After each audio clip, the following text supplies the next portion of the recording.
کٹ گیا ہمارا, اور اتنی انہوں نے ضلالت کی ہے, اتنا ظلم کیا ہے. مجھے یقین نہیں آ رہا کہ ایسا بھی ہو سکتا ہے. خاص وجہ تو ایک ہی ہے, ہماری تو خاص وجہ ایک ہی ہے, عمران خان. ہر چیز کی ہماری زندگیاں جو ہے نا, بس ہر چیز عمران خان کے گرد گھوم رہی ہے. ہم اپنی ہماری جو جدوجہد ہے ہماری, اور ایک کیونکہ پرامن جدوجہد جو ہوتی ہے نا وہ ٹائم لیتی ہے. وہ ایسا نہیں ہوتا کہ اچانک سے کوئی ہو, اس میں ہم کبھی کبھی مایوس بھی ہو جاتے ہیں. ہم کہتے ہیں کہ نہیں ہماری جدوجہد کیوں نہیں کامیاب ہو رہی, خان صاحب کیوں نہیں باہر آ رہے. ہم تو یہ تو اپنی ساری خواہشیں پوری کرتے جا رہے ہیں, لیکن جو پرامن جدوجہد ہے, میں سب کو پیغام دوں گی, آپ لوگ جتنے لوگ یہاں آتے ہیں اپنا حصہ ڈال رہے ہیں, مجھے بہت بڑی بات ہے. اس وسطائیت کے دور میں اگر آپ کھڑے ہیں نا, آپ یہ ایک پولیٹیکل ایکٹیویٹی ہے. ہم ہر ہفتے یہاں پہ آتے ہیں, ہم خان صاحب کی بہنوں کے ساتھ یکجہتی کے لیے آتے ہیں. خان صاحب, ہمیں لگتا ہے کہ ہم خان صاحب کے لیے کھڑے ہیں یہاں پہ. انشاءاللہ کبھی وہ دن آئے گا کہ خان صاحب باہر آئیں گے اور ہم اسی طرح کھڑے ہوں گے اور ہم خان صاحب کا استقبال کریں گے, اور انشاءاللہ وہ دن ضرور آئے گا, ضرور آئے گا. یہ جو امید بھر دی ہے نا ہمارے لیڈر نے, اگر یہ امید نہ ہوتی نا تو قوموں کی زندگی میں نا یہ امید بڑی امپورٹنٹ ہے. تو ہمارے لیے یہ بہت امپورٹنٹ ہے. ہم اس امید سے آتے ہیں کہ ہمارا لیڈر باہر آئے گا, اور ہمارا یہی ہے ہماری مینڈیٹ کی واپسی اور یہ اور عدلیہ کی بحالی, خان صاحب کی رہائی, یہ ہمارے جو ہے نا مطالبات ہیں. اس کے علاوہ کچھ نہیں ہے, اور اس کے لیے ہم پرامن جدوجہد, جب تک ہم میں دم ہے, ہم نہیں کھڑے ہوں گے تو 4 بندے, اگر ہم 4 بندوں کو آپ ماریں گے, 4 بندوں کو آپ سائڈ پہ کریں گے تو 10 بندے اور کھڑے ہو جائیں گے. اور ایسا ہی ہو رہا ہے. آپ 9 مئی کے بعد دیکھ لیں کتنے بندے آپ نے ہٹائے. کیا ہوا, کیا تحریک ختم ہوگی, کیا تحریک ختم شدھ ہوگی؟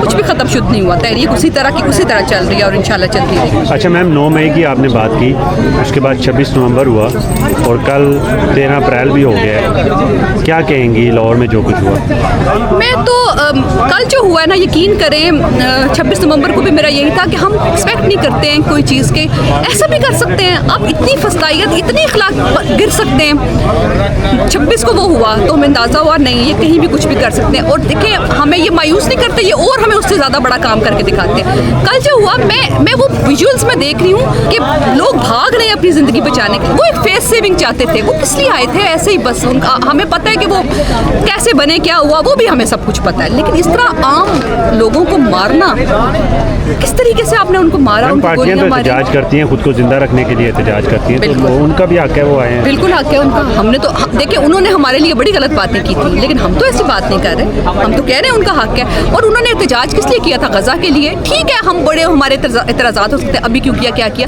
لیکن ان کا احتجاج ان کا حق تھا. وہ احتجاج کے لیے نکلے تھے, اور کسی کو حق نہیں تھا کہ ان کے اوپر گولی چلائے. یہ تو کسی کو حق نہیں ہے, یہ دنیا میں کہیں نہیں ہوتا. میں حیران ہوں کس طریقے سے یہاں گولیاں چل رہی ہیں, کوئی پوچھنے والا نہیں ہے. اس لیول تک ہم گر گئے ہیں, پتہ نہیں آگے ہمارا کیا ہوگا. ہمارا مقصد, ہمارا جو عمران خان صاحب ہیں ہمارے وزیر اعظم پاکستان, ان کے ساتھ اظہار یکجہتی, ان کی فیملی کے ساتھ اظہار یکجہتی, اور جو ان کو ناحق قید میں کیا ہوا ہے. آج عوامی اسمبلی لگی ہے, یہاں ہم نے اپنا ایجنڈا پیش کیا ہے. جو فارم 45 کے منتخب MP صاحبان ہیں پورے پنجاب سے, اور MNA صاحبان, وہ سب یہاں پہ موجود ہیں. اور ہم نے اپنا جو عوامی نکات ہیں ایجنڈے کے, وہ ہم نے یہاں پہ پیش کیے ہیں, اور ہم خان صاحب کے ساتھ پورے اظہار یکجہتی کے لیے سب یہاں پہ اکٹھے ہیں. ٹھیک ہے, مجھے بتائیے کہ کل جس طریقے سے لاہور کے اندر پروٹیسٹ تھا TLP کا, اس کے اوپر جس طریقے سے تشدد کیا گیا, آپ کیا کہتے ہیں؟ ہم اس کی پرزور مذمت کرتے ہیں. بہت سخت قسم کا ریاست یہ قدم اٹھا رہی ہے, اور ہم عوام جو ہے وہ پاکستان کے ریاست ہیں, پاکستان کے شہری پاکستان کا ریاست ہے. تو اگر عوام کے ساتھ آپ عوام کے حقوق کا تحفظ نہیں کر سکتے, آپ نہتے عوام پہ ڈائریکٹ گولیاں, جو 26 نومبر کو ہمارے ساتھ ہوا وہی کل TLP کے ساتھ ہوا. کیا کرنے آ رہے تھے؟ فلسطین کے لیے صرف احتجاج کی کال دی تھی انہوں نے. ان کے ساتھ کل بہت زیادتی ہوئی, اور جیسے کہ ہمارے لیڈر نے, خان صاحب نے کہا کہ اس کی ہمیں پرزور مذمت کرنی چاہیے, اور ہمیں ان کے ساتھ شامل ہونا چاہیے اس احتجاج میں. بہت شکریہ. آنے کا مقصد ایک ہی ہے جی, قیدی نمبر 804 اور اس کی رہائی.